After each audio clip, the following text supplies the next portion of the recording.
I'm joined now by Jen Psaki. Thanks so much for joining me. Hi, Brian Tyler Cohen. I love to see you. How are you? I'm doing okay. It seems that I'm doing a little better than Trump this morning because we're looking at a new raft of polls that are just out, and it hmm shows his approval rating dropping into the mid 40s. Now, obviously, polling and the American people have a contentious relationship, to say the least. But I'm wondering, from your vantage, after serving in a White House where the approval rating of a president, even though a lot of us like to cast it aside, was a pretty good indicator of where he stood and how the American people viewed him. And so I'm wondering, how much of a five-alarm fire is the fact that already in what should be his honeymoon period, Trump's approval is dropping even below the point that Biden's was at in this point in his presidency? Well, first of all, every White House denies they look at polls and they all pour over Yeah. every poll and get updated internal polling every week. So don't let anyone tell you otherwise. Yeah. And I'm sure they're looking at that within the Trump White House. Now, the numbers this morning were startling if you're working in a White House because it showed a dramatic drop, as you just said. And it does show that the impact of his policies, it matters. People are seeing it and they're like, wait, is this what I voted for? Is this what I, pulled the lever for? And I think that's what you're seeing. I don't know if I'd call it a five-alarm fire, and I don't think Democrats or people who are opposing the Trump administration should see it as we've won, it's Yeah. over. Yeah. It's just an indication that activism matters, that people speaking out and calling out and explaining the impact on communities of his policies matters. And that all of these things, I mean, there were moments after the election, I don't know about you, I know because we talked about this.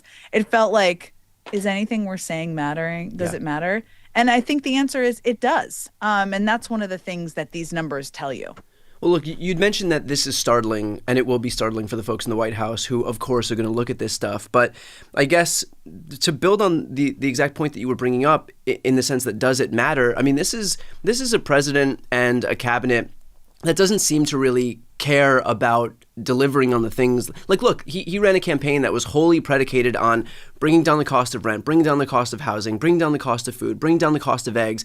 And since that time, he's been engaged in trade wars, levying tariffs on foreign countries, alienating our allies, releasing January 6th insurrectionists. So it seems like there's a massive disconnect between the guy he was when he was running for votes and the guy who he is as president of the United States. And so do you think that I mean, I know that we just came off the topic of whether it matters, but for him, does his approval rating matter in the sense that he's a lame duck president who really seems not to care at all about adhering to any of the things that he promised during the campaign? Well, first of all, I think he's always been the same guy. He just knew he just would say things Right. that he thought would be effective to win. Right, and by the way, including not to cut you off, but like in his first term, he ran his campaign predicated on getting a jobs boom, getting a manufacturing renaissance, an infrastructure law that became a joke of that administration, a healthcare plan that was cheaper and more comprehensive, and all he did was pass a tax cut for millionaires and billionaires when he actually got into office. Correct. And if you think Donald Trump cares about the cost of eggs or even knows what the cost of eggs is currently and how Yeah. much has gone up, I have a bridge to sell you. Right. I mean, that is not what he cares about as a person. He does care about being popular. And he cares about having political support. So there's lots of ways to define that. And blissfully, neither you nor I are in his head.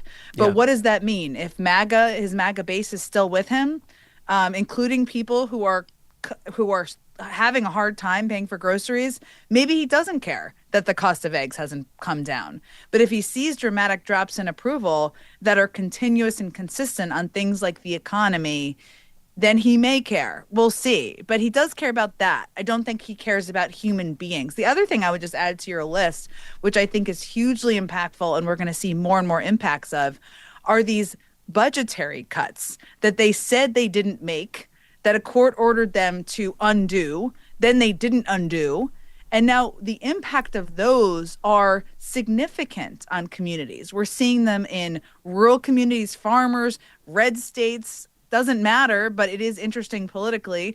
We're seeing them in terms of people being even resources being cut from the VA, veterans trying to get help and assistance. We're seeing them in terms of early child care centers. These are things that impact people in their communities, and they may have voted for Trump just because who knows why. Right. But these are things that it's like, wait, is this working for me? Is this change working for me? It's not working for a lot of people. Well, look, if they're successful in passing the budget that they've laid out thus far, we're going to see a reduction in Medicaid. We're going to see a reduction in funding for student loans. We're going to see a reduction in funding for food stamps, all so that really they can fund tax cuts, which at the end of the day are not going to even out. It's going to still lead to a massive explosion in the deficit. And so all of this is not going to give Republicans, is going to take away popular programs, and it's not going to give Republicans the thing they purport to care about, which is being fiscally responsible. So they get neither. And really the game is given up in the sense that for the second time in a row during a Trump administration, we're going to see everything, caution thrown to the wind completely in deference to a tax cut for millionaires and billionaires.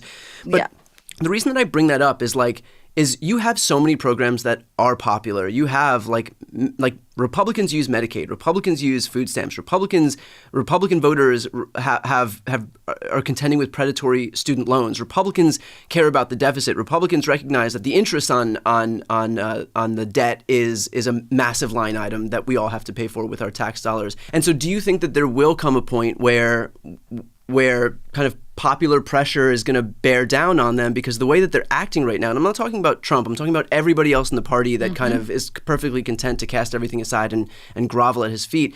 Do you think that there's going to come a point where that is going to have an impact on those people who are running, or is it just a situation where it's so important to just kowtow to Trump that even if it means casting aside every single piece of their political ideology in deference to him, that's what they're going to do?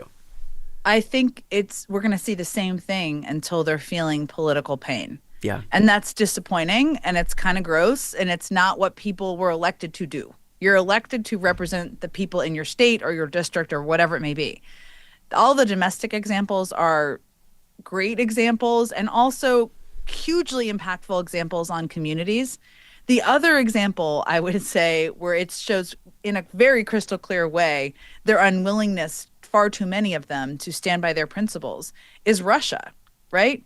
It was not that long ago, 10 years, but even 2 years or a year ago, when a number of these same Republican senators and Republican members of Congress and some people who were even in the current administration, including Marco Rubio, who were saying Putin is a major threat. Right. It is immoral not to support the Ukrainians, provide them with arms, ensure that we are defending them and standing up for them.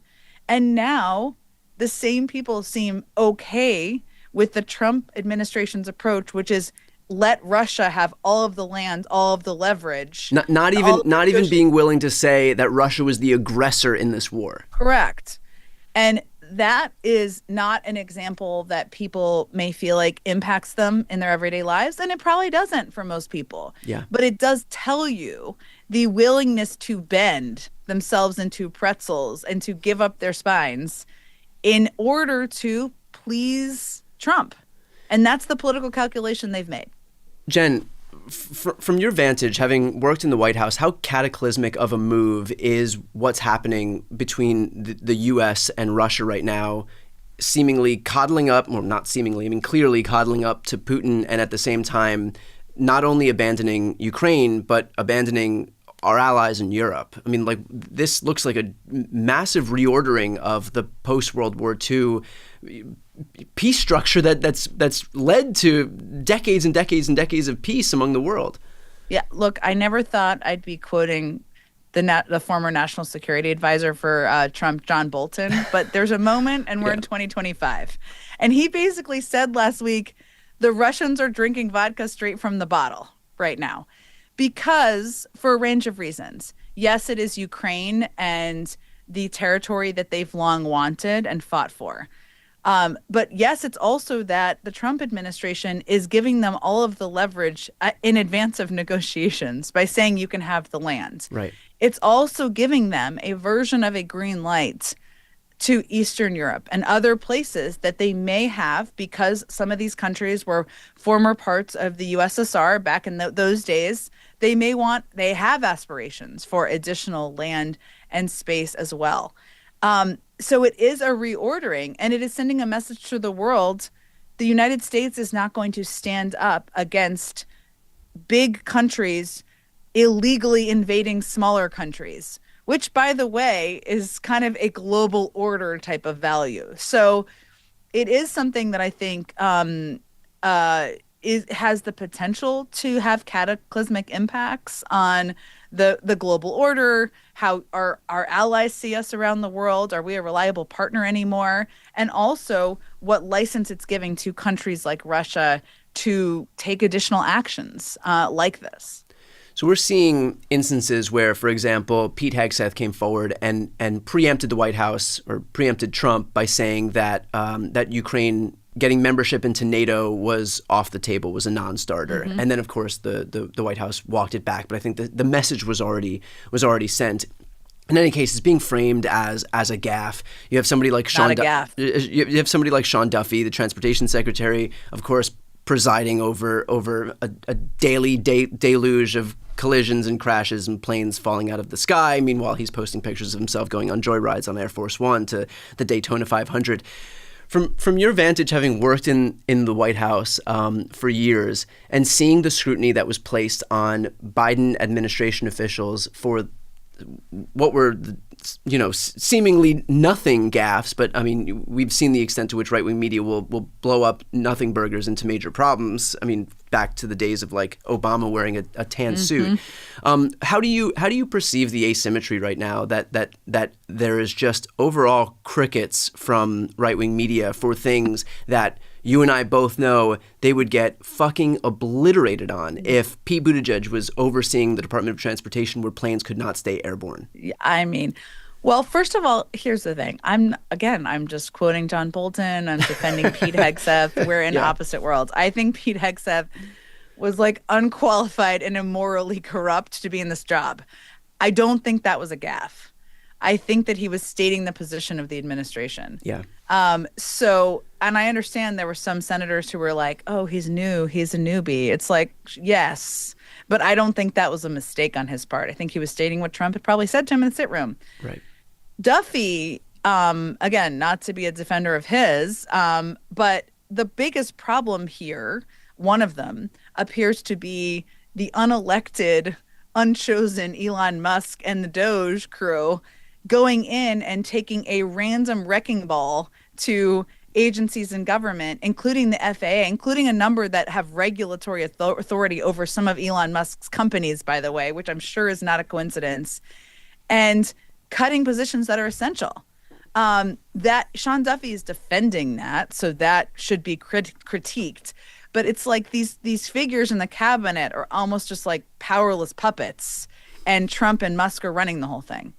Yeah, they're just building on what you were saying, these agencies that have regulatory oversight over Elon. I mean, we know that there were investigations or action being taken against Elon at like the EPA, at the Consumer Financial Protection Bureau, at the Department of Labor, the National Labor Relations Board, USAID. I mean, all of these agencies that he had gone into and gutted, or that Trump had fired the inspector general of. These are all agencies that had levied fines, for example, that were investigating Elon's companies. And so I think that's the most shocking part of all of this is the way in which they're able to be successful in framing all of this as him like rooting out waste, fraud, and abuse. If you wanted to root out waste, fraud, and abuse, think about the one agency that has failed more audits than all of these other agencies combined. You have the Department of Defense right there in front of you, but you start with the Consumer Financial Protection Bureau, which has returned $21 billion to over 200 million consumers in this country. You start with USAID, which is half of 1% of the budget and delivers HIV prevention and clean water to communities around the world, while also giving us soft power for like a fraction of the price that it would cost to send the military into these places. Those are the places you start with. So you also wouldn't fire the IGs. I mean, IGs, inspectors general, I will tell you from working for 2 Democratic presidents, they're a headache for everyone. You know why? Because they're investigating every agency and they find stuff, including waste and fraud and abuse. they wouldn't be firing them. If they Yeah. actually cared about waste, fraud, and abuse, they'd be taking their reports, they'd be looking at them and figuring out what to use to root out and to address. With let's switch gears here and talk about the Blueprints. That's a new show that you started. What is it, and why did you want to start it at this point in time? Well, it's a podcast. We do video as well, but you were one of the people I talked to about this and talked to in the days and weeks after the election, just about what just happened and what does it mean from here. And it doesn't mean that everything needs to be ripped up. I'm a believer, and I think you are too, that a lot of the things that Democrats stand for, and I don't just mean, of course, the obvious rule of law, defense of democracy. Those are hugely important. Yeah. I also mean standing up for working men and women, also making education something that people can be accessible to people, ensuring that we're setting our kids up for a better future. Those are all things that are good bases. It didn't connect with the working people. And so to me, there's lots of reasons here. There's a messaging question, but maybe there's a policy question too. It's not always a comms problem. It's worth discussing. There's disinformation, misinformation. How do you address that? There's a risk aversion. There's a crazy level of risk aversion among Democrats, which at this point, throw out the window. Right. Say fuck when appropriate. Yes, not in random moments, but Yeah. just free yourself a little bit here. You know, there's that. And so I really thought about who were the people who I knew would be candid, who could really assess without knowing the full answers and have a discussion about it. And it became a podcast. Yeah. And so how do you think about that, like, differently from the show that you're currently doing with MSNBC, Inside with Jen Psaki? Oh my God, it's so different. I don't know what it is about a podcast or a video. People just become more relaxed. I think I even become more relaxed because you're not trying to jam everything into 6 minutes. Yeah. And the thing is, when you're hosting a show, is people will say, okay, 3 minutes in, you have 2 minutes left, and you got to go to commercial, and you got to go because you got to get to the next guest. So often I find you feel rushed, and you don't have the time to have these conversations. And also, there's so much going on with Trump right now. I don't want to live a Trump-dominated television life, but he is the current president of the United States who is wreaking havoc on our country, and we have to explain and explore it and hold him accountable. Yeah. So a lot of what we're talking about is that, and this is an opportunity to talk about the other side of things in a broader way. Just to give people who are watching and listening right now an idea, you'll have a producer in your ear counting down or like telling you how much time you have left. And so in the middle of a rant, you have somebody saying like 30 seconds or 10 seconds or wrap it up. And so you're like, listen, Brian. And on Mondays, first of all, Rachel Maddow's a national treasure. And her show is after mine on Mondays. Yeah. And I live in fear. This is one of the things I get nervous about 10 seconds over into her show, And so you have to keep on time. And but there's also one of the things, and you and I have listened to a lot of podcasts and other things that are from people who are in the right wing, people who aren't even in the right wing. They're just doing things that are in a different way. Yeah. And they're a lot more casual. They're a lot more conversational. And I think that's important. It doesn't mean you have to have the answer. It just means let's explore it together. Yeah, I think there's something to be said for just unlearning a lot of how to communicate in media, which is largely been focused on communicating on linear TV. When you get more comfortable with just being able to sit down on a couch and have a long conversation with somebody, that will then kind of inform how you operate in other arenas too. In the same way that if you're only talking on TV, that informs how you speak to regular people. And so I think kind of unlearning habits that it's not that they're bad habits, it's just that habits that aren't really in vogue right now, aren't resonating right now. I mean, this is an era of authenticity. I mean, this was dubbed the podcast election. And so I think being able to speak to people in a way that they're more inclined to listen to you, I think that kind of has benefits throughout everything you do. Yeah. And I'm genuinely interested in people I talk to on TV too. But there's something that's different about having a 40-minute conversation with somebody. And so who have you spoken to thus far? So far we've had Governor Wes Moore, Jack Schlossberg, who's JFK's grandson, Rahm Emanuel, Don Lemon, and then next week we have Jamel Hill, who is a former ESPN anchor, and also J.B. Pritzker. Okay. So Yeah, it's people who are just going to speak their mind as kind of the list of people I really wanted to talk to.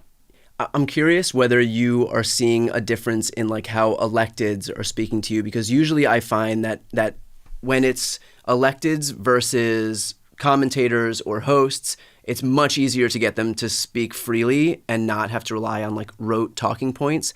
But especially as we get toward the election time, then it's just talking point city. But I'm curious if you've already seen some move, whether it's with even in your conversation with Wes Moore, whether Yeah. there's more of an embrace of kind of not relying on, not sounding like a politician in the way that people have in the past. Yeah, and it's also kind of a test of whether people can do that, Yeah. right? I mean, Westmore's a great example. There are things that he's the governor of Maryland. He has millions of federal workers in his state. We actually sat down and did an interview, a taped TV interview right before we did the podcast, 2 for 1 around here. Yeah. And he was still quite effective and good, but we were talking about really, the gutting of the FBI and Right. things like that. The thing about the podcast is you can have a conversation that's much more broad, right? About Republicans taking over the mantle of patriotism. I mean, he's a veteran. He had some really interesting things to say about that. He told me about how he used to run the Robin Hood Foundation, which is focused on poverty in New York, how when he was first running for governor, pollsters told him not to use the word poverty, which is like, so it unearths things that are just much more telling about people. Everybody can't do it, but everybody needs to learn how to do it, which is speak like a human being in kind of jeans and a sweatshirt or a sweater or whatever you're wearing, because that's how everybody is. Nobody's sitting, as Don Lemon said to me, actually, nobody's sitting on their couch in a suit and tie waiting to hear an update on politics from you. And I'm like, does that mean I no longer have to wear a suit because I'll burn them in a fire? But it's been really eye-opening in a good way because I think it helps you explore in this moment, where does everybody go from here? Because that didn't exactly work. Right. Well, I'm glad at least that, like, look, I'm grateful for you being able to get into these new spaces. I think that the more people on the left who are able to embrace, like, changing things and recognizing that what we did in the past isn't going to be effective moving forward. And so I think being able to iterate is especially important. So grateful for you doing it. Where can we get the blueprint? Anywhere you get podcasts, Spotify, Apple Podcasts, anywhere you get them, we are there. Excellent. Well, I'll put the link right here on the screen and also in the post description of this video. Jen, thanks so much for taking the time. Thank you. Great seeing you.